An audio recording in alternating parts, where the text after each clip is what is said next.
मैं हूँ हिना आदिल। अपना पसंदीदा शो देखने के लिए हमारा YouTube चैनल सब्सक्राइब कीजिए और बर वक्त मालूमात के लिए बेल आइकॉन प्रेस कीजिए।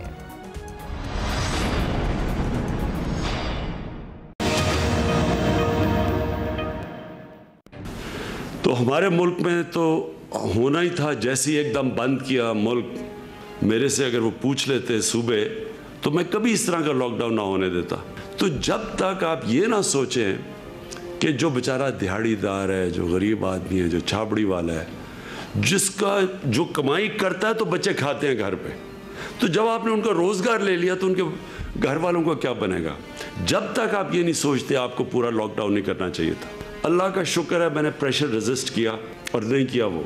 आज हिंदुस्तान के अंदर जो गुर्बत फैली है, कोई अंदाज़ा ही नहीं लगा सकता कि कितने लोगों का क्या हाल बना है। मैं भी अभी लड़काना गया पैसा डिस्ट्रीब्यूट करने देखने के लिए। मुझे अफसोस हुआ कि लड़काने में कोई उसमें से 20% छाबड़ी वाले थे। तो मुझे अभी तक ये नहीं समझ आई कि छाबड़ी वालों को क्यों बंद कर दिया हमने। इंशाअल्लाह मुझे उम्मीद है कि हमारा ये एक अगला जो महीना है, मुश्किल महीना है, कि इस टाइम के अंदर जो हमारे वो लोग हैं जो कि कोरोना से जिनकी जानों को ख़तरा है, इनके लिए हमने लॉकडाउन भी करना है। इनको कहना है कि आप इनकी ख़ास अपनी एहतियात करें। अगर हम इनको बचा गए तो फिर कोरोना का वो इफ़ेक्ट नहीं होगा जो हमने देखा कि दुनिया के और मुल्कों में, अमेरिका में हो। अस्सलाम वालेकुम नाज़रीन, आप देख रहे हैं प्रोग्राम एक्सपर्ट्स और मैं हूँ दुआ जमील। आज के पैनल का हिस्सा हैं अयाज खान साहब, लतीफ़ चौधरी साहब, ब्रिगेडियर रिटायर हारिस नवाज साहब, हाफिज़ ताहिर महमूद अशरफी साहब, आमिर इलियास राना साहब और फैसल हुसैन साहब। बढ़ेंगे आज के पहले बड़े सवाल की तरफ। कोरोना वबा के फैलाव को रोकने के लिए इस वक्त मुल्क के मुख्तलिफ शहरों में स्मार्ट लॉकडाउन जारी है। गुज़श्ता हफ्ते के दौरान जहां हर दिन नए केसेस और हलाकतों में रिकॉर्ड इजाफा हुआ है, वहां स्मार्ट लॉकडाउन के एक ही हफ्ते बाद गवर्नमेंट ने यह दावा किया है कि लॉकडाउन के मकासद हासिल होना शुरू हो गए हैं। पंजाब और इस्लामाबाद में कोरोना के नए केसेस और अमवात में वाज़ेह कमी आई है। गुज़श्ता 24 घंटों के दौरान कोरोना के नए केसेस 5000 से कम होकर 4471 आ गए हैं, जबकि हलाकतों की तादाद भी खासी हद तक कम रिपोर्ट की गई है। NCOC के सरबराह असद उमर साहब ने यह दावा किया है कि 3% आबादी को लॉकडाउन करके कोरोना के फैलाव को 40% तक रोका जा सकता है। उधर वज़ीर आज़म इमरान खान साहब ने आज कोरोना इजलास के बाद एक खिताब किया। उन्होंने अपने खिताब में कहा कि सिंध हुकूमत की जो पॉलिसी है उस पर बेसिकली उन्होंने उंगली उठाई, स्मार्ट लॉकडाउन की हिमायत की और ये शिकवा किया कि अगर सूबे पूछ लेते तो कभी मुकम्मल लॉकडाउन ना होने देता। इसी हवाले से हमारा पहला और बड़ा सवाल है, क्या स्मार्ट लॉकडाउन से मतलूबा नताइज हासिल होना शुरू हो गए? अयाज साहब, मैं आपसे आगाज़ करूँगी। जिस तरह से आज इमरान खान साहब ने भी अपने खिताब में कहा, आप समझते हैं कि हुकूमती दावों के मुताबिक जो स्मार्ट लॉकडाउन के अहदाफ थे, जो मकासद थे, अब वो हासिल होना शुरू हो गए? अच्छा, ये तो ज़ाहिर है आदाद शुमार की तो समझ नहीं आ रही होती, क्योंकि कभी वो इमरान खान साहब भी कह रहे होते हैं कि जुलाई के एंड में स्पाइक आएगा और अभी अगर कम हो रहे हैं तो फिर क्यों आएगा, ये समझ से बाहर है।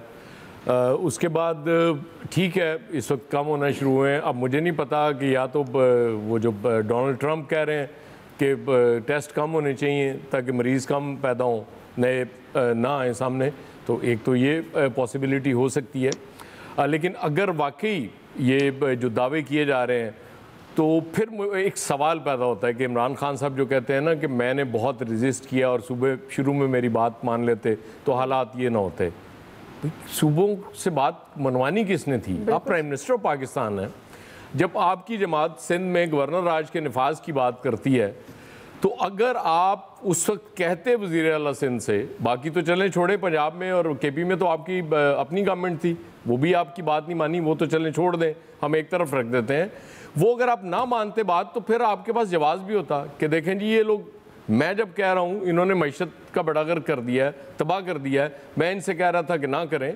या अगर इतनी कोऑर्डिनेशन होती, बहुत ज़्यादा होमवर्क किया होता प्राइम मिनिस्टर साहब ने भी, क्योंकि वो प्रेशर सिर्फ इधर से नहीं था, कहीं और से भी था, बहुत ज़्यादा प्रेशर था। वो जो कहते हैं मैंने रेजिस्ट किया, तो वो समझ आ रही है कि वो कहाँ से उन्होंने रेजिस्ट किया, क्योंकि वहाँ भी सोच यही थी कि सख्त लॉकडाउन करेंगे तो हालात ज़्यादा ख़राब नहीं होंगे।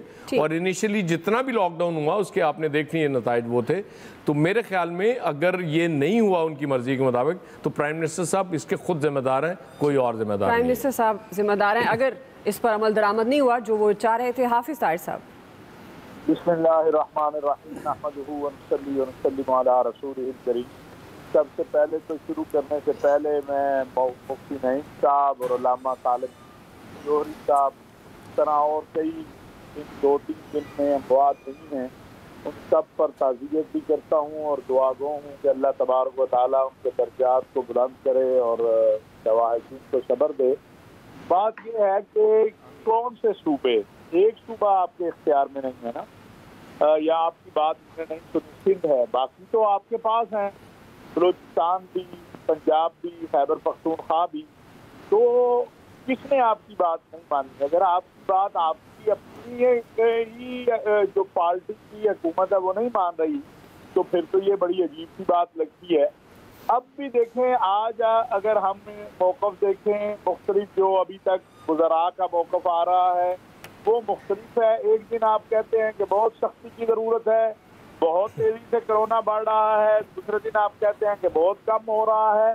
खुदा के लिए कौम को इस कन्फ्यूजन से अब भी निकाल दें, अब भी कोई एक चीज कौम को बता दें। लोग मर रहे हैं, लोगों का बुरा हाल है। वो बिल्कुल खान साहब ने जो बात कही कि अगर टेस्ट खत्म कर दें तो फिर तो कोई भी मरीज नहीं आएगा। कल आप ऐलान कर दें कोई टेस्ट नहीं होगा और कोरोना का टेस्ट बंद कर दें तो पूरे मुल्क के अंदर 0 केस होगा। लेकिन अगर खुदा ना खास्ता टेस्ट के नतीजे के अंदर आप केस बढ़ रहे हैं तो फिर आपको एक पॉलिसी तो बनानी चाहिए ना। वज़ीर आज़म साहब को ये भी बताना चाहिए था कि उनकी पार्टी की जहाँ जहाँ हुकूमत है वहाँ भी उनकी बात नहीं मानी गई, और अगर वहाँ भी उनकी बात नहीं मानी गई तो फिर ये क्या है। इसलिए मैं समझता हूँ कि और लोगों को मायूसी की तरफ ना ले जाएं, कोई अब भी वक्त है, एक पॉलिसी बना लें, कौम की रहनुमाई करें ताकि इस वबा से अल्लाह तबारक व तआला ने जान छुड़ानी है। लेकिन हमारे भी तो कोई अमाल ऐसे हों कि लगे कि हम लोगों को कहते हैं एहतियाती तदाबीर इख्तियार करें और खुद करते नहीं हैं।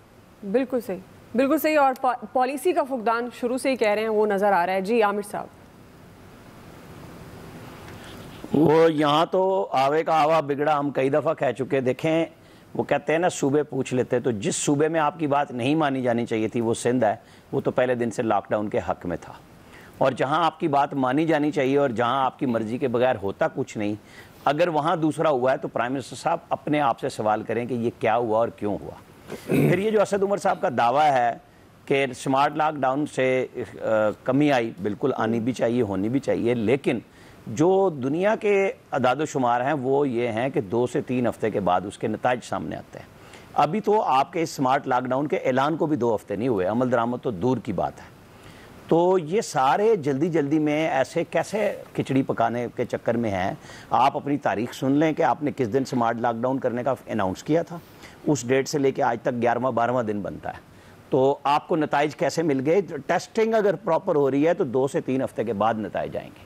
इस्लामाबाद में जो शुरू हुआ है, जो पंजाब में हुआ है, उस सब के नताइज अभी आएंगे। जैसे एक G9 एरिया में जो हुआ इस्लामाबाद के, तो उन्होंने कहा डीसी ने कल हमें 600 टेस्ट और मिलेंगे। यहाँ टेस्टिंग 30,000 पे पूरे अदाद-ओ-शुमार खड़े हैं। 1 लाख टेस्टिंग जब तक आपकी कैपेसिटी नहीं हो जाती और आप 70,000 कर नहीं लेते तो आप पूरे मुल्क के भी नताइज प्रॉपरली नहीं निकाल सकते।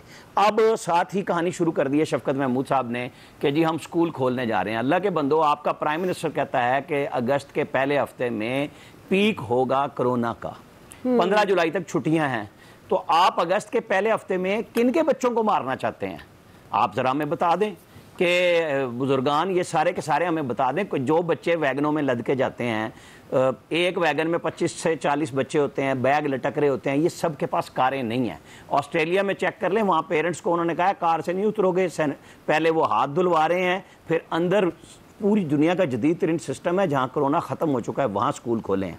यहाँ पे तो अभी कोरोना की वबा की नई से नई नवीद सुना रहे हैं। तो कुछ तो सोचना चाहिए कि भाई अगर आपने खोलने हैं तो जो प्रोफेशनल टेस्ट हैं यूनिवर्सिटियों के आप वो खोलें अगस्त में जाके। छोटे बच्चों को सितंबर से पहले टच भी नहीं करना चाहिए। ये कोरोना करते हुए आप बच्चों को ना फंसा दें सबको। ये बहुत सोचने का मकाम है। पता नहीं किस तरह प्रेस रिलीजें जारी करने पर बैठ गए सारे। ठीक जी, लतीफ़ चौधरी साहब। दुआ मेरा तो इस मामले में ख्याल ये है कि अगर तो वो कम होना शुरू हो गए हैं अमवात इस हालत से, तो ये हमें अल्लाह ताला का शुक्र अदा करना चाहिए, क्योंकि एक सुप्रीम गॉड हमारे वही हमारा तहफ़्फ़ुज़ करेगा। तो बाकी गवर्नमेंट से तो हमें ना पहले उम्मीद थी ना आगे उम्मीद होगी। जो प्राइम मिनिस्टर साहब का जहाँ तक आप अभी वो शॉर्ट सुना रहे थे, तो मुझे तो सच्ची बात है कि वो वज़ीर आज़म तो वो लगते ही नहीं ना कि वो इस मुल्क के वज़ीर आज़म हैं। वो जैसे मौलाना साहब बैठे हुए हैं, जैसे मौलाना साहब कोई खुतबा देते हैं ना जुमे वाला दिन का, या कोई भी तकरीर करते हैं, तो वो इस तरह एक हर दफ़ा एक खुतबा देते हैं। और अब उन्होंने कहा कि मुझसे पूछ लेते, तो ये तो ऐसे ही बात है ना कि कोई जैसे कोई बूढ़ा रिटायर्ड पापा जी घर में बैठे हुए हैं, तो बच्चे अपनी मर्ज़ी कर रहे हैं, तो वो कहे कि जी अगर मेरे बेटे या बेटी मुझसे पूछ लेते तो मैं ऐसा ना करता। एक बेचारगी का आलम है। अगर ऐसा ही आपका आलम है तो आप ये बैठे क्यों हुए हैं? कि कौम का इतना वक्त ज़ाया कर रहे हैं, और ख़ास तौर पे हम एक्सपर्ट जो अयाज साहब भी इसमें शामिल हैं, हमारा तो बोल बोल कर ज़ुबानें खुश्क हो गई हैं। तो हम किसको मुखातब करते रहे हैं? कौम किसका ख्वाब देखती रही है? कौम किसे अपना मसीहा और निजात दहिंदा समझती रही है? अगर वो इतना ही बेबस है और वो साहब इतने ही एक कसम पुरसी के तौर पे एक ओहदे पे बैठे हुए हैं, तो फिर मेरा ख्याल है कि कौम को उनके ऊपर अरकान पार्लियामेंट को चाहिए कि वो तरस खाएं, सूबे उन पे तरस खाएं और उन्हें अपनी जिम्मेदारियों से आज़ाद कर दें, ताकि वो आसानी से बनी गाला में बैठ के कोई योगा करे। तस्बीह तो वो पहले ही करते हैं, और वो कोई मराकबे में जाएँ, कोई आलम बरज़ख की ख़बर लेके आएँ, ताकि आवाम को रूहानी तरीके से ही मुतला कर दें कि ये कब ख़त्म हो जाएगा, हमें लोगों को कोई तसल्ली हो। तो जो इतना कौम उन पे खर्च करती रही है, जिसमें उनका पहले भी गुजारा नहीं होता 1.5-2 लाख रुपए में, तो चले उनका तो इससे गुजारा नहीं होता, तो वो ये जिम्मेदारियां छोड़ दें और ये 1.5-2 लाख कौम के खाते में चले जमा तो होते रहें। उनके लिए तो कोई मसला नहीं, उनको तो अल्लाह ने बहुत कुछ दिया है और मज़ीद आगे देगा। तो इसलिए मेरा ख्याल ये है कि कौम या आवाम या हम लोग यहाँ जो बैठे हुए हैं, पहले दिन से कोरोना क्या हर बीमारी का मुकाबला तो हमने अपने बलबोते पे करना है, या अब मौला की ज़ात है हमारे सामने गिड़गिड़ाने के लिए कि जिसके सामने हम अपनी दुआ करेंगे, और इंशाल्लाह वो वक़्त आएगा। एक हर चीज़ का एक लाइफ साइकिल होता है, उसका लाइफ साइकिल पूरा हो जाएगा। उस दौरान जिसने दुनिया से जाना है वो दुनिया से चला जाएगा, तो बाकी जो है वो बच जाएंगे। तो ये तो खेल चलता रहेगा। तो हमें ये जो स्मार्ट किस्म के वुज़रा हैं और इनकी जो दानिश है, जैसे गवर्नर सिंध साहब की एक वीडियो वायरल है कि कोरोना तो एक फैशन बन गया है, जरताज गुल की भी एक उन्होंने भी कोविड-19 की तारीफ की है।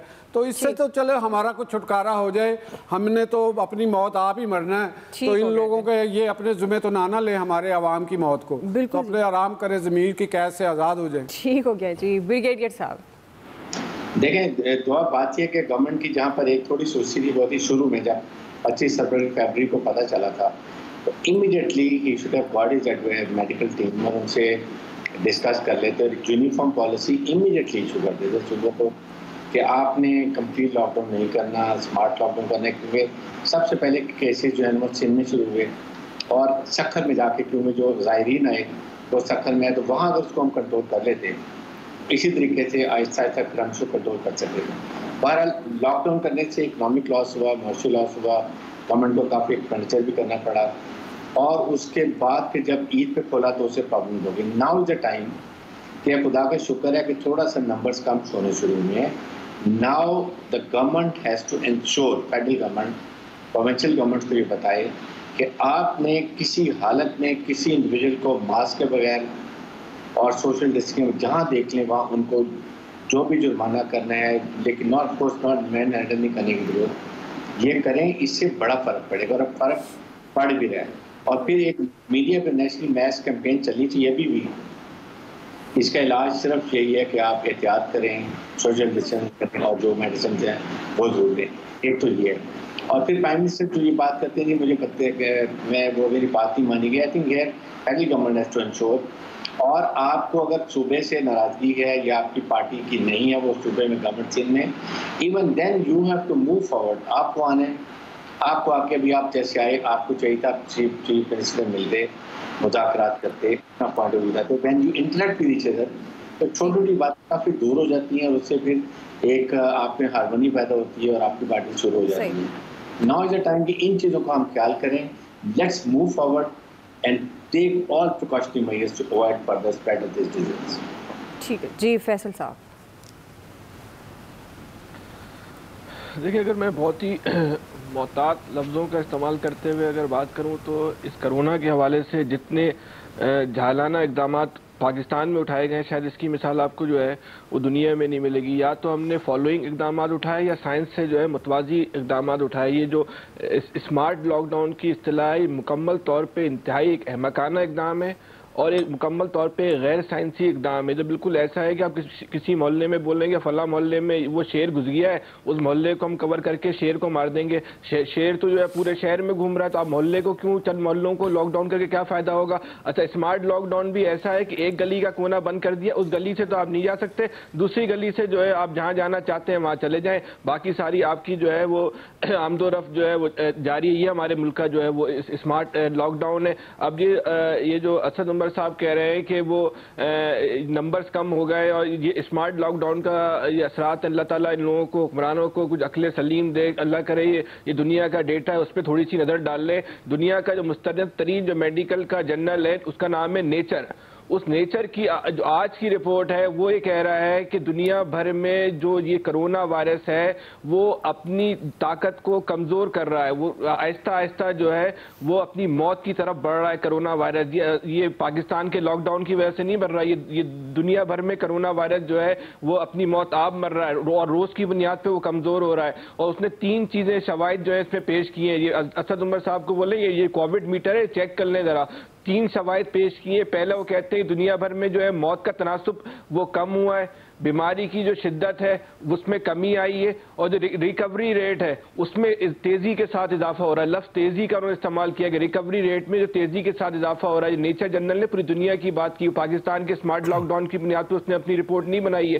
तो बहरहाल इस वक्त ये सूरत हाल है कि इनको अभी भी जो है वो साइंसी बुनियादों पर फैसले करने चाहिए। दुनिया में कहीं भी जो है ना इस वक्त जो है पूरे इस टेन्योर में कहीं ना स्मार्ट लॉकडाउन हुआ ना ये टर्मिनोलॉजी इस्तेमाल हुई है। हमारे मुल्क में जो है ये सारा काम हुआ। देखिए, जब दुनिया ने जो शहरों को लॉकडाउन किया था उस वक्त इस वायरस के खदोखाल लोगों को अंदाजा नहीं था, इसके हमले का, इसके तरीका वारदात का अंदाजा नहीं था। तो उस वक्त दुनिया ने यही रास्ता इख्तियार किया था कि छुप जाओ, छुप के जो दुश्मन की जो है हरकत और सकनात में रखो। उस वक्त ये किया गया था। दुनिया जो है उसने लॉकडाउन के आगे भी जो है ना सवालिया निशान लगा दिया। दुनिया ने ये भी सवालिया निशान लगा दिया कि सेहतमंद आदमी को क्यों लॉक किया जाता है, किस बुनियाद पर लॉक किया जाए, इन तमाम चीजों पर सवाल उठाए जा रहे हैं। तो ये स्मार्ट लॉकडाउन की तो बात अलग है, मुकम्मल लॉकडाउन पे भी जो है वो दुनिया जो है वो साइंसी बुनियादों पे सवाल उठा रही है। हम जो है अभी पता नहीं किस दुनिया में पत्थरों के दौर में जिंदगी गुजार रहे हैं, कब तक गुजारते रहेंगे। ठीक हो गया। बहरहाल जी, पॉलिसी तो एक स्टेट को देनी चाहिए थी और प्राइम मिनिस्टर साहब इसके अल्टीमेटली जिम्मेदार हैं कि वो सूबों पर से भी अपनी पॉलिसी जो डिफाइन करते हैं उस पर अमल दरामद कराते। राय आप जान चुके हैं एक्सपर्ट्स की। ब्रेक लेते हैं, ब्रेक के बाद हम वापस आएंगे। आज का हमारा दूसरा बड़ा सवाल होगा, क्या पाकिस्तान भारतीय जाहिलियत पर आलमी बरादरी को मुतवज्जे कर सकेगा? राय लेते हैं ब्रेक के बाद। सैयद अली गिलानी को हाउस अरेस्ट में 10 साल से ज़्यादा अरसा गुजर गया है। ये दुनिया की सबसे बड़ी ओपन प्रिजन है आज मकबूजा कश्मीर। कि ये सब हकायक दुरुस्त हैं, हम इनसे न सिर्फ इत्तफाक करते हैं, हम आज इस इजलास के ज़रिए मकबूजा कश्मीर के कश्मीरियों और निहत्ते लोगों को एक पैगाम देना चाहते हैं। और पैगाम ये है कि हम आपके साथ हैं। जैसे फ़लस्तीन का मसला है, उसकी अपनी अहमियत है, इसी तरह OIC के फोरम पर कश्मीर के मसले की हमारी नज़र में उतनी ही अहमियत है। उन्होंने मुतालबा किया कि फिलफौर जो इंसानी हकूक़ की खिलाफ वर्जियाँ हो रही हैं वो फिलफौर बंद की जाएँ। तमाम वज़राए ख़ारजा का और OIC contact group on Kashmir का, जिन्होंने न सिर्फ हमारी दरख्वास्त पर एक हंगामी इजलास तलब किया बल्कि एक मुत्तफ़िक़ा कम्युनिके से हिंदुस्तान को ये वाज़ेह पैगाम दिया कि उनकी कोशिशों के बावजूद मुस्लिम उम्मा कश्मीर के बारे में एक राय रखती है।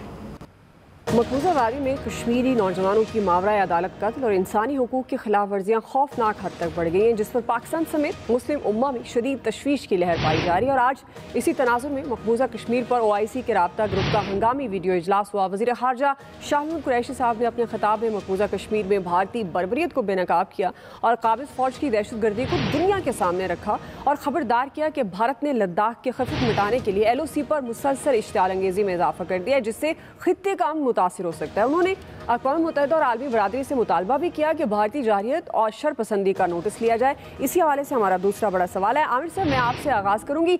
आप समझते हैं क्या पाकिस्तान भारतीय जारहियत पर आलमी बरादरी को मुतवज्जे कर सकेगा?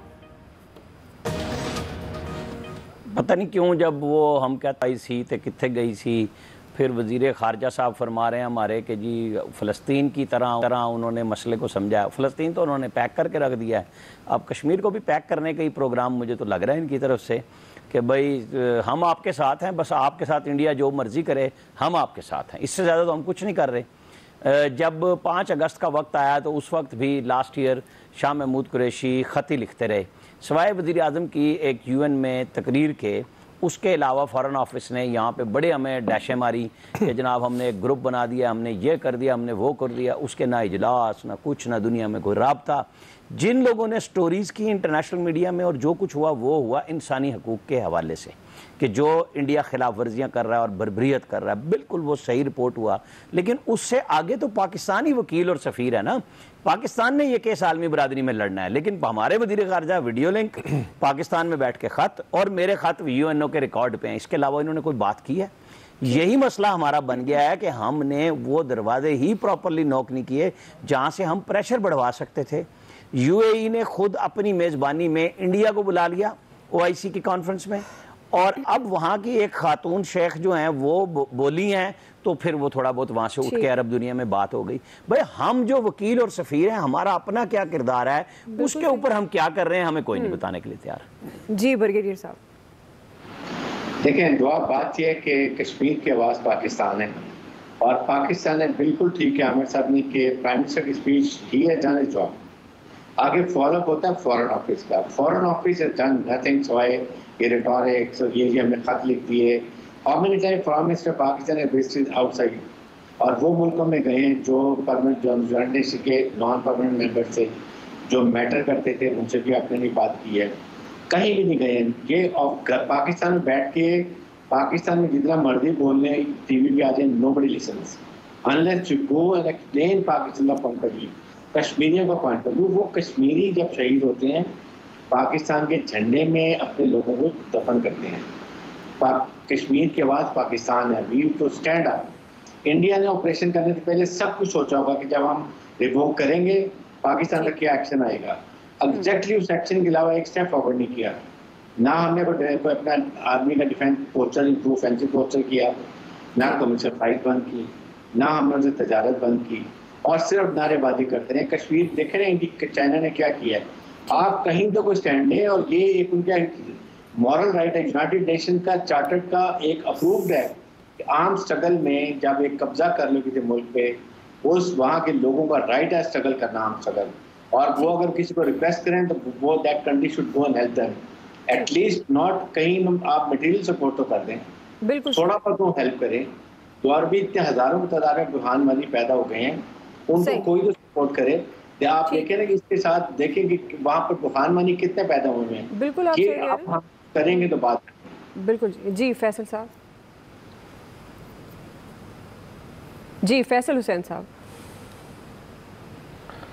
देखिए अभी तक हम इसमें अगर आप इसका बहुत ही एक संजीदा पहलू का याद लें तो हम ये समझ ही नहीं पाएंगे कि कश्मीर का जो मसला है वो हल कैसे होगा। अगर हम ये बोलें कि हमें इस बात का यकीन ही नहीं है कि पाकिस्तान की इतनी कैपेसिटी है कि वो कश्मीर का मसला हल कर सकती है, तो ये बात गलत नहीं हुई। हुकूमत ने कभी भी अपने अंदर ये खुद एतमादी पैदा नहीं की, किसी भी हुकूमत ने, कि उसके अंदर इतनी कैपेसिटी है कि वो कश्मीर के मसले को हल कर सके, या उसकी प्रायोरिटी में नहीं रहा। हम ये भी कह सकते हैं कि इस मसले को भारत भी उलझा के रखता है, पाकिस्तान पाकिस्तान भी उलझा के रखता है। अच्छा, इस हवाले से पाकिस्तान को कश्मीर की हद तक हो सकता है बहुत सारे मामला में दुनिया पाकिस्तान के बहुत सारे मौक़िफ़ की हिमायत करती होगी, लेकिन कश्मीर के हवाले से पाकिस्तान जो है वो बड़े एक अफसोस के साथ कहना पड़ता है, वो हमें तना खड़ा हुआ नजर आता है। और हमारे हद तो ये है कि जो हम जिनको हम बिरादर इस्लामी मुल्क कहते हैं वो भी कम से कम कश्मीर के मामले पर जो है वो हमारे साथ नहीं खड़े हुए। तो पाकिस्तान अब ये आलमी सतह पे अपने मौक़िफ़ को किस तरह ताकतवर बनाएगा? हमारे पास तो कोई इसका कोई एक्शन प्लान नहीं है। हम सिर्फ तकरीरें करते हैं, चाहे वो अक़वाम मुत्तहिदा में करें या इस्लामाबाद में बैठ के प्रेस कॉन्फ्रेंस करें। इसके अलावा तो हमें अमली तौर पर तो हमें कोई ऐसे इक़दाम नजर नहीं आते जहाँ भारत हमें पैक होता हुआ नजर आएगा, भारत हमें दबाव में आता हुआ नजर आए। जिस तरह दबाव में चाइना की मिसाल आपके सामने के 24 घंटे 48 घंटे में उसने भारत का अशर नशर करके रख दिया। जी अयाज खान साहब, देखें, ये जब हम बात करते हैं इस्लामी उम्मा की तो मुझे खुर्शीद कसूरी याद आते हैं। जब फॉरेन मिनिस्टर हुआ करते थे तो वो उनकी रिवायत थी कि लाहौर में महीने में एक दफ़ा वो ऑफ द रिकॉर्ड एक वो ब्रीफिंग दिया करते थे। लतीफ़ चौधरी साहब को भी याद होगा। तो उस वक्त वो बताया करते थे कि अब किसी इस्लामी मुल्क से हमारे मुंह से कश्मीर का लफ्ज़ निकलता तो वो कहता बस भाई, और जो बात करनी करी, कश्मीर की बात ना करो, बहुत हो गई। चाइना की हम बात करते हैं, चाइना तो 62 में उसने मारा इंडिया को, जब चाइना के पल्ले कुछ भी नहीं था। आज जो चाइना माइट है वो 62 में क्या था? उस वक्त हमें चीन ने ये मशवरा दिया था 63 में गालिबन अयूब खान साहब को कि ये बेहतरीन मौका है क्योंकि लद्दाख में इंडिया की फौजें सारी उधर इंगेज हैं, आप जाएं और कश्मीर ले लें। अयूब खान साहब ने वो शेयर कर दिया उनसे, अमेरिका और यूरोप के सफारतकारों से। उन्होंने कहा जी आप फिक्र ही ना करें, हम आपको दिलाएंगे कश्मीर। अब बस हम उस लारे पे बैठे हुए हैं। जी लतीफ़ चौधरी साहब, मेरा ख्याल ये है कि अगर हम एक संजीदा नवीयत की बात करें तो पाकिस्तान की जो फॉरेन पॉलिसी है वो उसकी कोई डायरेक्शन है नहीं। बेसिमत किस्म की हमारी एक पॉलिसी है। उसका सबूत ये है कि पहले जब हम कोलालमपुर कॉन्फ्रेंस में चल गए तो हमें हमारी पॉलिसी साज़ों को ये इल्म नहीं था कि इसके अगेंस्ट भी कुछ कुव्वतें हैं और मुसलमानों में ही हैं, तो हम कोई देख के काम करें, हमें जाना चाहिए नहीं जाना चाहिए। तो लेकिन फिर हमें वहाँ पे एक हजीमत उठानी पड़ी। वही काम अब प्राइम मिनिस्टर साहब ने या मौजूदा हुकूमत के पॉलिसी साज़ों ने किया कि PTV पे आजकल एक वो ड्रामा सीरियल वो चल रही है, हालांकि वो उसके अगेंस्ट एक अरब ममालिक ने एक सीरियल बनाई हुई है। तो हमें ये एक जो जिसको कल्चरल किस्म की वॉर किस के दरमियान चल रही है, हमें उसका कोई अदराक होना चाहिए हमारे पॉलिसी साज़ों को, या हमारा कोई ऐसा सेक्शन हो जो स्टडी करे मिडल ईस्ट को कि उसके मुफादात कहाँ टकरा रहे हैं, सेंट्रल एशिया के मुफादात हमारे साथ कहाँ मैच करते हैं, कि इंडिया के साथ हमने कैसे चलना है, अमेरिका के साथ। तो वो कोई चीज़ हमें वाज़ेह पॉलिसी नहीं नज़र आती। जहाँ तक OIC का ताल्लुक है, हर ऑर्गेनाइजेशन, इंटरनेशनल ऑर्गेनाइजेशन का एक मैंडेट है, एक कॉन्स्टिट्यूशन है। वो अपने मैंडेट और कॉन्स्टिट्यूशन से आगे बढ़ के कोई रोल प्ले नहीं कर सकती। क्या हमें नहीं पता कि OIC का जो वो कितना रोल प्ले कर सकती है, और उसके प्लेटफॉर्म पे खड़े होकर हमने जो इंटरनेशनल कम्युनिटी को जो एड्रेस करने की कोशिश की है, तो हमारा तो केस ऑलरेडी इंटरनेशनल कम्युनिटी के इंस्टीट्यूशंस के पास पड़ा हुआ है जो मोर पावरफुल हैं। तो हम उन करारदादों को क्यों नहीं इन्वोक करते? क्या उसमें रुकावट है? तो हमारे जो वजीर खारजा साहब है, माशाल्लाह वो एक रूहानी शख्सियत भी है। उनकी एक वीडियो वायरल भी चल रही है जहाँ पे वो अपने मरीदैन के को हल्का इरादत में शामिल कर रहे हैं, ख़वातीन को बाल काट रहे हैं। तो वो साहिब कशफ बुजुर्गों की औलाद है। हम तो आखिर में यही कहेंगे कि वो कोई कशफ से दुआ करें कि हमारे लिए कोई आसानियाँ पैदा हो जाए, वरना खारजा पॉलिसी में कुछ नहीं है। जी हाफिज ताहिर साहब, आपको लगता है पाकिस्तान भारतीय जारियत पर आलमी बरादरी को मुतवज्जे कर सकेगा? देखिए, आज पहले तो ये है कि बड़े अरसे बाद OIC में आपको ये वज़राए खारजा की सतह का जो आज इजलास हुआ है, एक आपको कह लें कि कामयाबी, इसको कह लें या आपकी मेहनत कामयाब हुई है। लेकिन मसला ये है कि OIC तो वही कह रहा है जो आप कह रहे हैं। आगे क्या करना है? अमली तौर पे जब तक हम घर वाले कुछ नहीं करेंगे तो बाहर वाले तो आगे हमारे साथ नहीं खड़े होंगे। अमली इक़दामात की ज़रूरत है। आज OIC का जो वज़राए खारजा का वर्किंग ग्रुप का इजलास हुआ है, उसकी जो तफसीलात आई हैं वो बहरहाल पाकिस्तान के मौक़िफ़ को बहुत तायीद भी देती हैं, पाकिस्तान के मौक़िफ़ को ताकत भी देती हैं। लेकिन आगे पाकिस्तान ने क्या करना है? हम तो लगता है कि वो आधा घंटा खड़े रहे, फिर 15 मिनट और उसके बाद कश्मीरियों को तो मेरा ख्याल है भूल ही कहीं गए हैं। फिर ये कोरोना में तो किसी ने उनका हाल भी नहीं पूछा। ऐसे ही है। और अब उसके बाद गुजारिश यही है कि जब हम खुद संजीदा हो जाएंगे तो मैं बार बार ये कहता हूँ, हमें हमारे दोस्त नहीं छोड़ेंगे, लेकिन दोस्त क्या करे जब घर वाला सोया हो तो दोस्त डंडा लेके बाहर आके खड़ा हो जाए। बिल्कुल। तो मैं समझता हूँ आज OIC का ये इजलास हमारी कामयाबी है। इस पर OIC का और दोस्त ममालिक का हमें ममनून होना चाहिए, लेकिन कदम हम बढ़ाएंगे तो इंशाअल्लाह हमें कोई सही। आप समझते हैं कि OIC हमारी कामयाबी है, लेकिन अमली इक़दाम बहरहाल नजर आने चाहिए। राय आप जान चुके हैं एक्सपर्ट्स की। ब्रेक लेते हैं, ब्रेक के बाद हम वापस आएंगे। हम बात करेंगे सेहत की सहूलियात के मामले पर वफाक और सिंध आमने सामने। हम सवाल उठा रहे हैं कि सिंध में अस्पतालों की हालत ज़ार पर सच्चा कौन है। राय लेते हैं ब्रेक के बाद।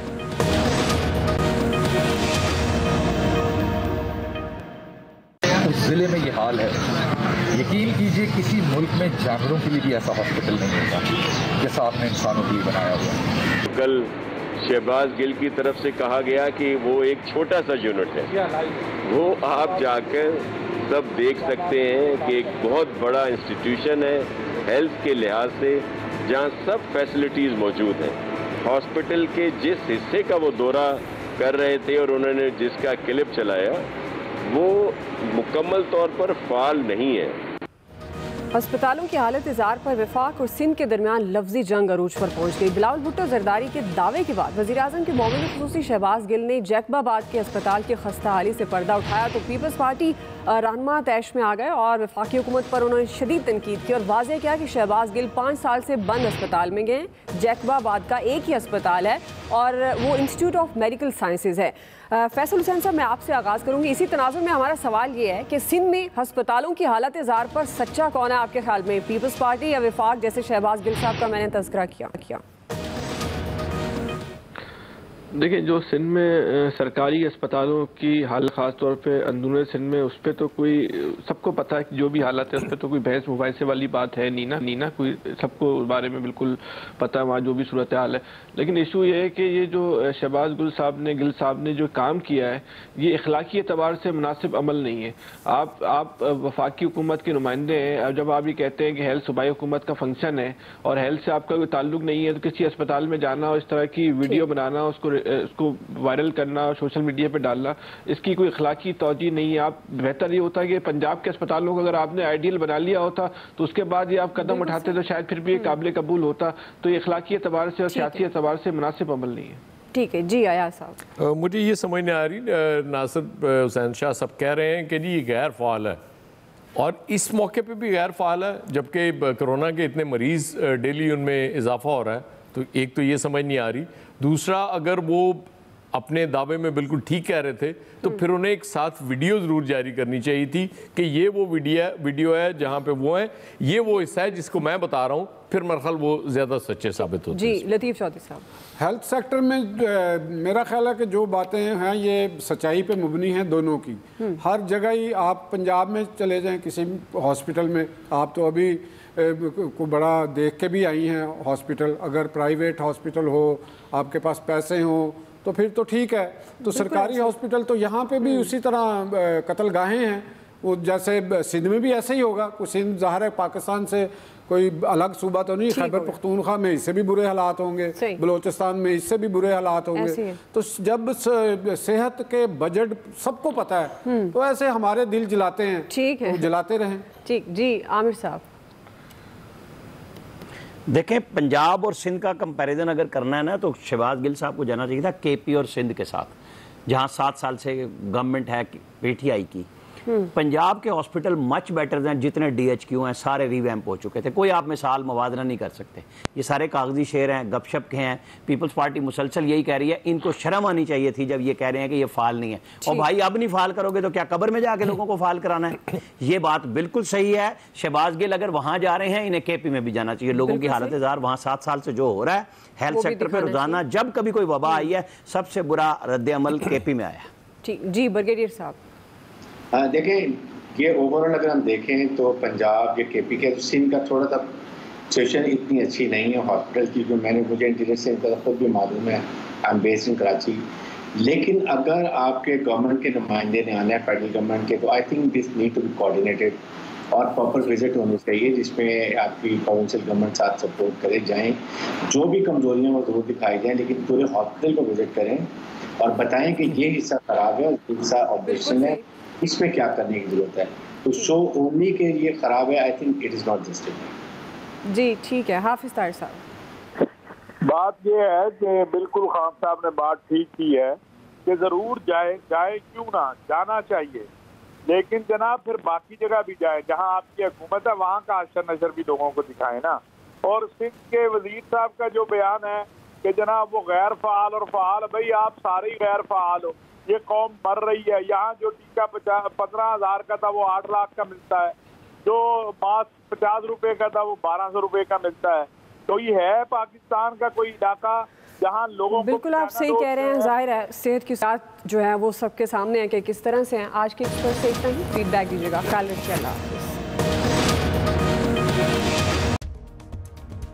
मैं हूँ हिना आदिल। अपना पसंदीदा शो देखने के लिए हमारा YouTube चैनल सब्सक्राइब कीजिए और बर वक्त मालूमात के लिए बेल आइकॉन प्रेस कीजिए।